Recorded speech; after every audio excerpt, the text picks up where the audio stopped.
गुरु प्यारी साध संगत जी, आप सभी को प्यार भरी राधा स्वामी जी। साध संगत जी, आपका हमारे YouTube चैनल सतगुरु ज्ञान में स्वागत है जी। साध संगत जी, एक व्यक्ति का जीवन निरंतर तनाव से भरा हुआ था।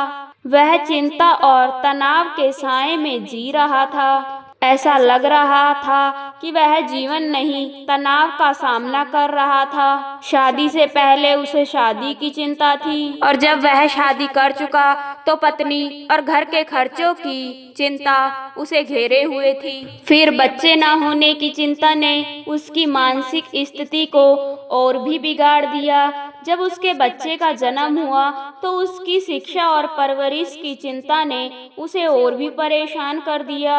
इसी तरह के अनेक कारणों से उसका मन हमेशा चिंता और तनाव से भरा रहता था, और वह इस स्थिति से छुटकारा पाना चाहता था। एक दिन उसने कुछ भिक्षुओं को अपने घर के सामने से भिक्षा मांगते हुए देखा। उनके चेहरों पर असीम शांति और खुशी का भाव था। चिंता और तनाव उनके चेहरे से दूर दूर तक गायब थे। वह सभी बड़े खुश और मस्त दिखाई पड़ रहे थे। उन्हें देखकर उस व्यक्ति ने सोचा कि शायद भिक्षुओं के जीवन में कोई तनाव नहीं होता, और खुशहाल जीवन जीने का यही सर्वोत्तम तरीका है। और इसीलिए उसने एक दिन अपना घर बार छोड़ दिया और सन्यासी बन गया और एक गुरु का शिष्य बन गया। मगर तनाव कोई गम या शहर तो नहीं है जो छोड़कर चले जाएं। इसका संबंध तो इंसान के मन से है। गृहस्थ जीवन को त्याग करके भिक्षु जीवन अपनाने के बाद भी उसे कोई राहत नहीं मिली थी। वह अब भी तनाव और चिंता में भरा हुआ था।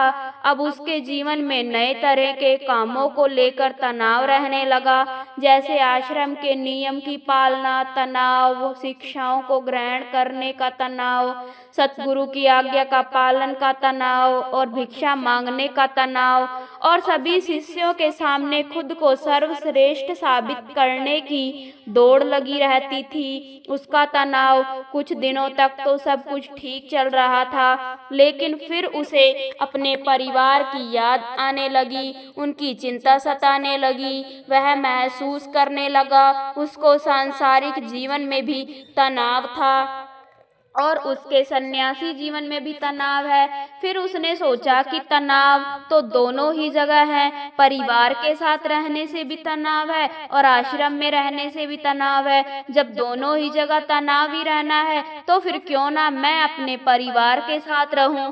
यह सब सोचकर उसने आश्रम से भाग जाने का निर्णय लिया। फिर एक दिन वह आश्रम से भाग ही रहा था कि तभी उसके गुरु ने उसको देख लिया और पीछे से चिल्लाकर कहा कि जिससे तुम भाग रहे हो तो वह तो तुम्हारे साथ ही है, फिर तुम्हारे भागने का क्या फायदा।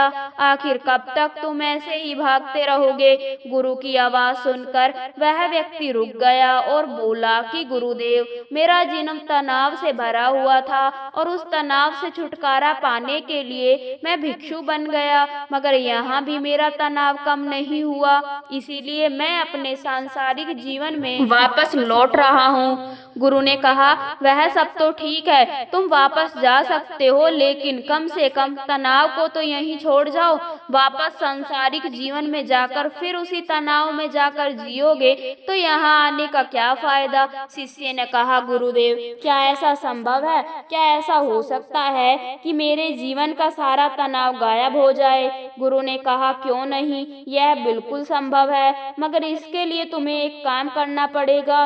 क्या तुम उस काम को करोगे? शिष्य ने कहा कि गुरुदेव, आप बताइए तो मैं जरूर उस काम को करूंगा। गुरु ने कहा कि तुम जाओ और किसी ऐसे व्यक्ति को ढूंढ कर लाओ कि जिसके जीवन में किसी भी प्रकार का कोई तनाव कोई चिंता ना हो, और अगर तुम ऐसे व्यक्ति को मेरे पास ले आए तो मैं तुम्हारे जीवन से चिंता और तनाव को हमेशा हमेशा के लिए खत्म कर दूंगा। गुरु की बात सुनकर वह व्यक्ति बहुत खुश हुआ और एक ऐसे व्यक्ति की खोज में निकल पड़ा, जिसके जीवन में ना कोई चिंता हो और ना ही कोई तनाव हो।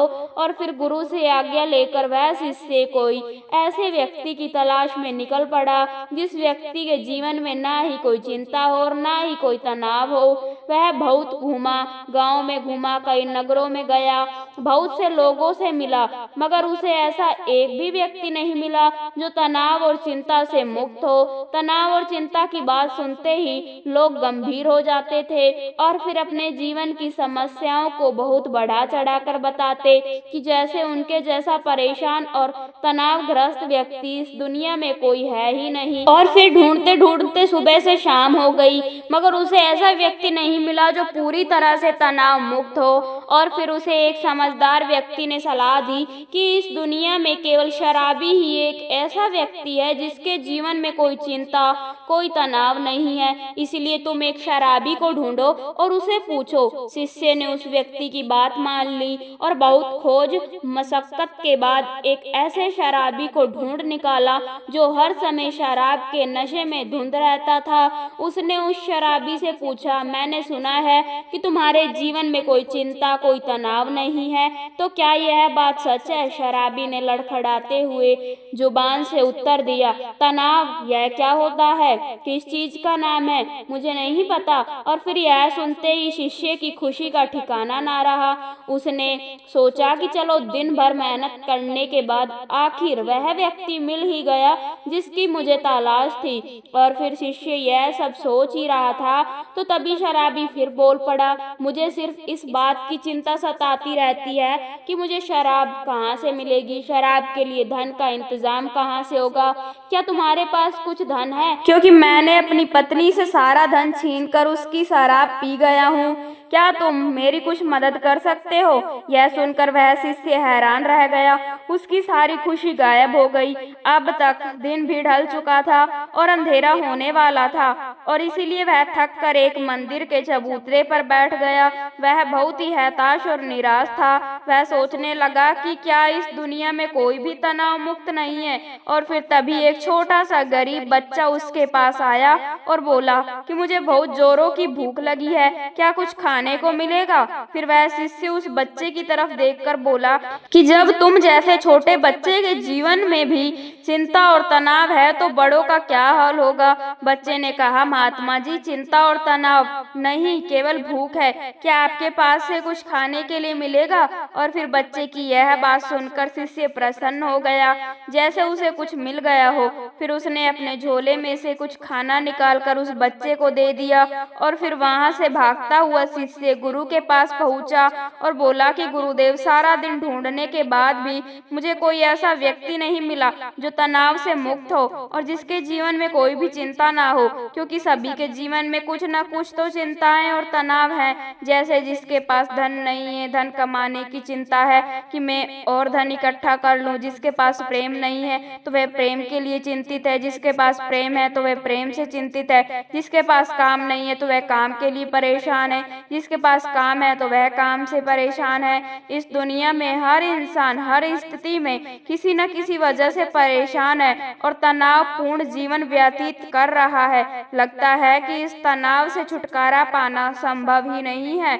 फिर गुरु ने कहा कि तनाव से छुटकारा पाना संभव है, मगर इसके लिए तुम्हें कुछ करना पड़ेगा। और फिर यह कहकर गुरु जी कुछ गीली लकड़ियां लाए और लाकर शिष्य के सामने रख देते हैं और शिष्य से कहते हैं कि इसमें आग लगाओ।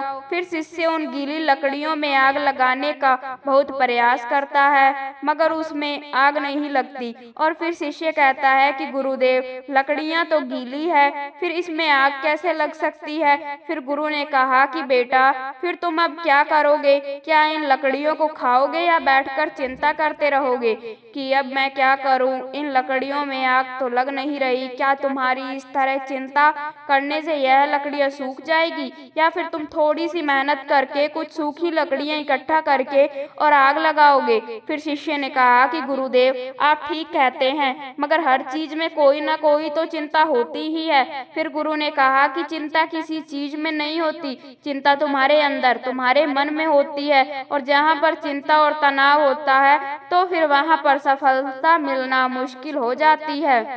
और फिर जब हमें सफलता नहीं मिलती तो फिर हम और भी चिंता और भी तनाव से घिर जाते हैं। फिर शिष्य ने कहा कि गुरुदेव, अगर सारे काम हमारे अनुसार होने लगे तब तो हमें चिंता नहीं हो। गुरु ने कहा कि इंसान के अंदर चिंता और तनाव तभी उत्पन्न होते हैं जब उसकी परिस्थिति और मनोस्वभाव किसी भी घटना को स्वीकार कर लेते हैं तो फिर वह घटना हमें तनावग्रस्त नहीं कर सकती।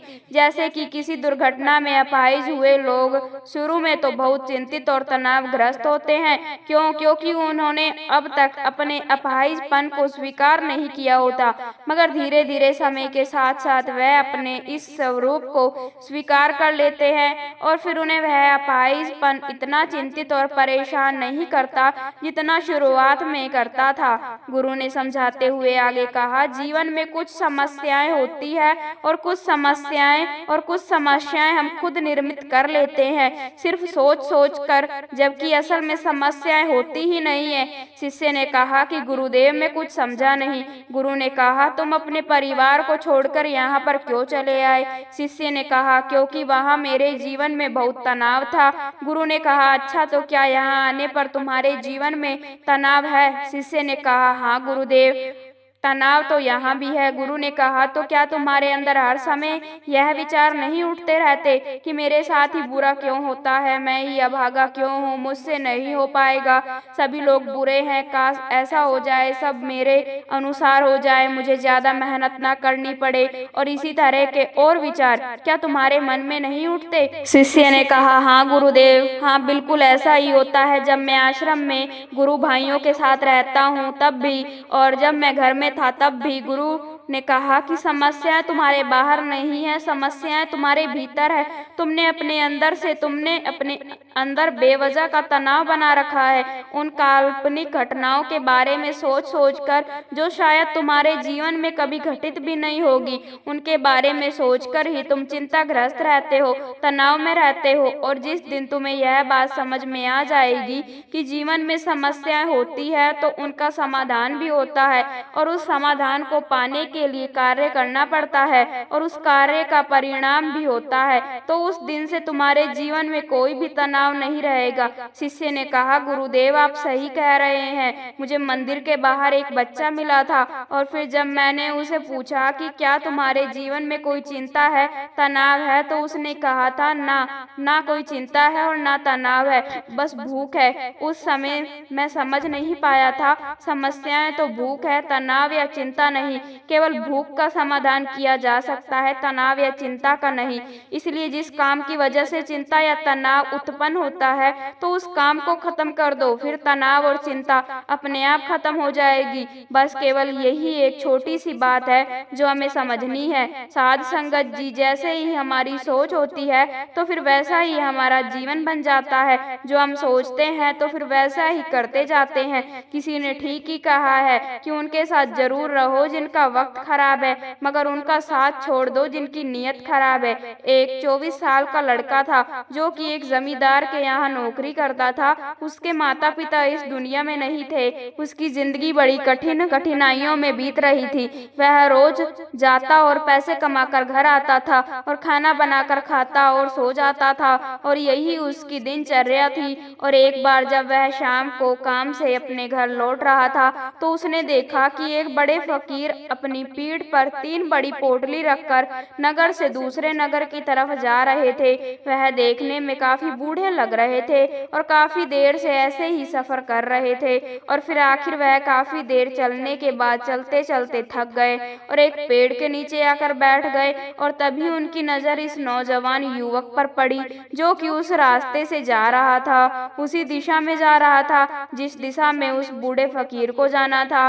फिर वह लड़का उस बूढ़े फकीर के पास होकर गुजरा, और जब वह लड़का उनके पास से गुजरा तो फिर बूढ़े फकीर ने पीछे से आग्रह भरी आवाज में कहा कि सुनो बेटा, क्या तुम मेरी थोड़ी सी मदद कर सकते हो? यह पोटलियां बहुत भारी है और मैं बूढ़ा हो चुका हूँ, मैं ज्यादा देर तक इनका बोझ नहीं उठा सकता और मैं बहुत थक भी चुका हूँ, तो क्या तुम मेरी एक पोटली को उठा लो और इसे उस दूसरे गांव तक पहुंचा दोगे, और इसके बदले में मैं तुम्हें 2 सोने के सिक्के दूंगा। दूंगा। और फिर वह लड़का उस फकीर की सारी बातें सुनता है, फिर उनसे कहता है कोई बात नहीं बाबा, मैं आपकी मदद करने के लिए तैयार हूँ, बताइए आपको कहाँ जाना है। और ऐसा कहते हुए उस लड़के ने उस फकीर की एक पोटली उठा ली और उसे अपने कंधे पर रख लिया। और जैसे ही उसकी पोटली को कंधे पर रखा तो उसे आभास हुआ कि यह पोटली तो सच में बहुत भारी है। और फिर वह लड़का और फकीर आगे की तरफ चलने लगे और फिर कुछ देर चलने के बाद देखते ही देखते वह गांव खत्म होने लगा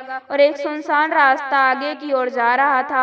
और वह दोनों अपने रास्ते पर मस्त होकर आगे बढ़ रहे थे। और जब भीड़ से पूरी तरह से अलग हो गए तब वह लड़का उस फकीर से कहता है कि बाबा, इस पोटली में ऐसा क्या रखा है जिससे यह पोटली इतनी भारी है। फिर वह फकीर बाबा बोले, कुछ नहीं बेटा, बस इसमें कुछ तांबे के सिक्के भरे हुए हैं, इसलिए यह इतनी भारी है। उस फकीर की यह बात सुनकर वह लड़का मन ही मन सोचने लगा, लगता है यह बाबा जरूर कोई व्यापारी है, तभी तो इतने तांबे के सिक्के साथ लेकर चल रहे हैं। और तभी उसके मन में एक विचार आया, मुझे इन सब से क्या मतलब है, मुझे तो सिर्फ इस पोटली को दूसरे गांव तक पहुंचाना है।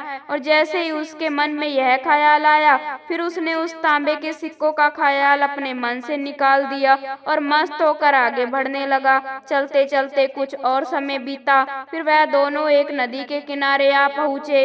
वह लड़का काफी हट्टा कट्टा था, काफी चुस्त और तंदुरुस्त भी था और इसलिए वह बिना सोचे उस नदी में उतर जाता है। मगर वह फकीर अभी भी किनारे पर ही खड़ा था। यह देखकर वह लड़का उस फकीर से कहता है, क्या हुआ बाबा, क्यों रुक गए? आइए, हमें इस नदी को पार करना होगा, तभी तो हम उस गांव तक पहुंच पाएंगे। फिर वह फकीर उस लड़के से कहता है, मैं जानता हूं बेटा कि हमें यह नदी पार करनी ही होगी, पर जैसा कि तुम देख ही रहे हो मैं अब बूढ़ा हो चुका हूँ, इसलिए यह दो दो पोटलियां साथ लेकर यह नदी पार नहीं कर सकता, क्योंकि अगर इससे मेरा पैर फिसल गया तो फिर मैं आगे का सफर तय कैसे करूँगा।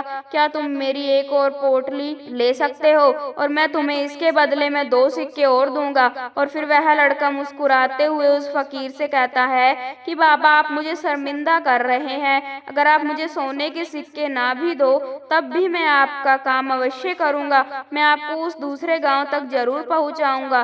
फिर वह फकीर मुस्कुराते हुए कहता है, बेटा तुम तो बड़े ही भले आदमी मालूम पड़ते हो। और फिर इतना कहकर उन्होंने वह दूसरी पोटली भी उस लड़के को थमा दी। और फिर जब उस लड़के ने वह दूसरी पोटली अपने कंधे पर रखी, फिर उसे यह गठरी भी बहुत ज्यादा भारी लगी, परंतु उसने वहां पर कुछ नहीं कहा। और फिर जैसे तैसे उन दोनों ने वह नदी पार की और नदी पार करने के बाद बातों ही बातों में उस लड़के ने फकीर से कहा, बाबा, इस दूसरी गठरी में क्या है, यह भी बहुत भारी है। इसका जवाब देते हुए बाबा कहते हैं, बेटा, इस गठरी में चांदी के सिक्के हैं, इसलिए इस गठरी में भी काफी वजन है। उस फकीर की सारी बातें सुनकर अब उस लड़के का दिमाग तेजी से काम करने लगा था।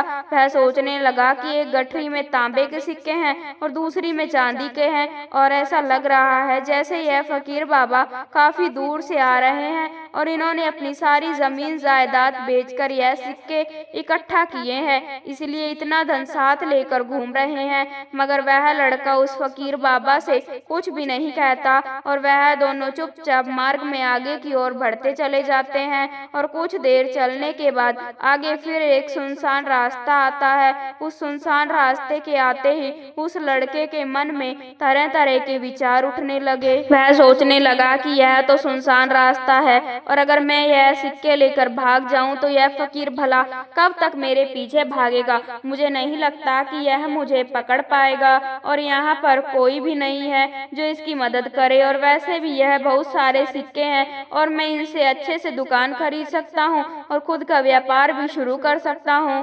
और वैसे भी यह बाबा बूढ़ा फकीर है, इस धन का क्या करेगा, इससे अच्छा तो मैं इसे ले लेता हूँ। लड़का यह सब कुछ सोच ही रहा था कि तभी उसे खुद पर संशय हुआ कि अरे मैं यह सब क्या सोच रहा हूँ, यह फकीर बाबा ना जाने कहाँ से आ रहे होंगे और ना जाने कितने गृहस्थ करके मेहनत करके इन्होंने यह सिक्के इकट्ठा किए होंगे। मुझे इनका फायदा नहीं उठाना चाहिए। नहीं, मुझे ऐसा नहीं करना चाहिए। उसने कुछ देर के लिए तो अपने मन के विचारों पर काबू पा लिया और फिर कुछ देर बाद देखते ही देखते उसके मन में लालच भरे उस पर हावी होने लगे। वह लड़का उन 2 पोटलियों को लेकर उस फकीर के पीछे पीछे चल रहा था और कुछ देर और चलने पर रास्ते में एक पहाड़ी आई।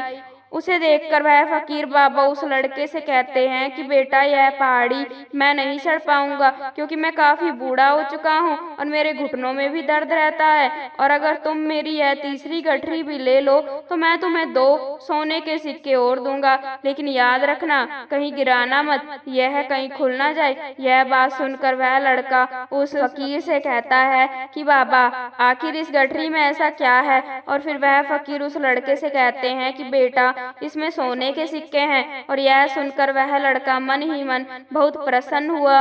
उसने चुपचाप वह तीसरी गठरी भी उस फकीर से ले ली और दोनों बिना कुछ बोले आगे की तरफ बढ़ने लगे। और अब वह फकीर बिना कोई वजन लिए आराम से पहाड़ी के ऊपर चढ़ रहा था, लेकिन वह नौजवान लड़का जो कि पीछे था वजन के कारण बहुत धीरे धीरे चल रहा था। लेकिन जब से उसने सोने के सिक्के का नाम सुना था तो उसका मन तो छलांग मार रहा था। वह मन ही मन सोच रहा था कि अगर यह सारे के सारे सिक्के मुझे मिल जाएं तो मेरा जीवन तो बड़ी आसानी से कट जाएगा। वैसे भी यह बहुत बूढ़ा हो चुका है, भला इसे इतने धन की क्या आवश्यकता है? इसका जीवन में तो वैसे भी कट चुका है। मैं एक काम करता हूँ, यह सारा धन लेकर यहाँ से भाग जाता हूँ। उस लड़के के मन में अनगिनत विचार चल रहे थे। लड़के का मन उसकी बुद्धि पर पूरी तरह से हावी हो चुका था। उस लड़के का मन अपनी बात को सही साबित करने के लिए उसे कोई भी तर्क दे रहा था। और फिर तभी उसके मन में एक और विचार उठा। अब की बार वह लड़का यह सोच रहा था कि लगता है कि यह फकीर बाबा कोई चोर है, नहीं तो इसके पास इतने सोने के सिक्के कहाँ से आते? क्योंकि अगर यह कोई व्यापारी होता तो यह इस तरह से पैदल यात्रा थोड़ी करता, और अगर इनके पास इतना सारा धन है तो यह कोई न कोई साधन भी जरूर करते। लगता है यह कोई चोर है, और चोर का धन चोरी करने में भला कौन सी बुराई है? यह सोचता हुआ वह लड़का काफी तेजी से ऊपर की ओर चढ़ रहा था, और फिर देखते ही देखते वह फकीर से आगे भी निकल गया। वह यह सोच रहा था कि जैसे इस पहाड़ी की चढ़ाई खत्म होगी और ढलान आएगी तो मैं इन तीनों पोटलियों को लेकर भाग जाऊंगा, और जिसके बदले यह सारा धन मेरा हो जाएगा और मेरी गरीबी भी खत्म हमेशा के लिए हो जाएगी। मेरे पास बहुत सारा धन होगा और फिर मैं जो चाहूंगा तो वह कर पाऊंगा। और फिर यह सोचते सोचते वह पहाड़ी की चोटी पर पहुंच गया और अब ढलान का रास्ता शुरू होने वाला था। और तभी वह लड़का उस फकीर की नजरों से बचता हुआ तीनों गठरियां लेकर तेजी से भागता हुआ आगे निकल गया। और अब उसे अपना शरीर बहुत हल्का महसूस हो रहा था, जैसे कि उसे उन तीनों गठरियों का वजन मालूम ही ना पड़ रहा हो। काफी देर तक दौड़ते भागते, लोगों की नजरों से बचते बचाते वह सुनसान रास्ते से होता हुआ किसी तरह से अपने घर पहुंचा। उसकी खुशी का कोई ठिकाना नहीं था। उसने सोचा क्यों ना मैं जल्दी से इन तीनों पोटलियों से सारे सिक्के निकालकर उन्हें कहीं छुपा दूं। और यह सोचकर जब पहली गठरी खोली तो पहली गठरी में उसे जंग लगे हुए सिक्के मिले। यह देखकर उसे अपनी आंखों पर विश्वास नहीं हुआ, और फिर उसने तुरंत दूसरी गठरी भी खोल दी तो उसमें भी उसे जंग लगे हुए लोहे के सिक्के ही मिले। और यह सब देखकर वह लड़का बड़ा हैरान हुआ। उसने मन ही मन कहा कि आखिर यह सब क्या हो रहा है? उस फकीर ने तो मुझसे कुछ और ही कहा था। और फिर उसके बाद उसने तीसरी गठरी भी खोली तो उसमें भी लोहे के जंग लगे हुए सिक्के ही थे। यह देखकर वह लड़का बड़ा क्रोधित हुआ। आखिर उस फकीर ने मुझसे झूठ क्यों कहा? उन्होंने ऐसा क्यों कहा कि इस गठरी में तांबे के सिक्के हैं, दूसरी में चांदी के हैं और तीसरी में सोने के? और यह वह सब सोच ही रहा था, तभी उसकी नजर उस गठरी में पड़े एक पत्र पर पड़ी। उसने तुरंत वह पत्र उठाया और पढ़ने लगा। उस पत्र में लिखा था, यह पूरा नाटक एक ईमानदार व्यक्ति की खोज करने के लिए रखा गया था। मैं इस राज्य का राजा हूँ, मेरी कोई संतान नहीं नहीं है, इसलिए मैंने यह षड्यंत्र रचा है ताकि मैं अपने राज्य से एक ऐसे ईमानदार व्यक्ति की खोज कर सकूं जो मेरे बाद इस राज्य का राजा बन सके और राज्य का भार को संभाल सके। और इस राज्य भार को वही संभाल सकता है जो पूरी तरह से ईमानदार हो, जिसके मन में किसी प्रकार का कोई लालच ना हो।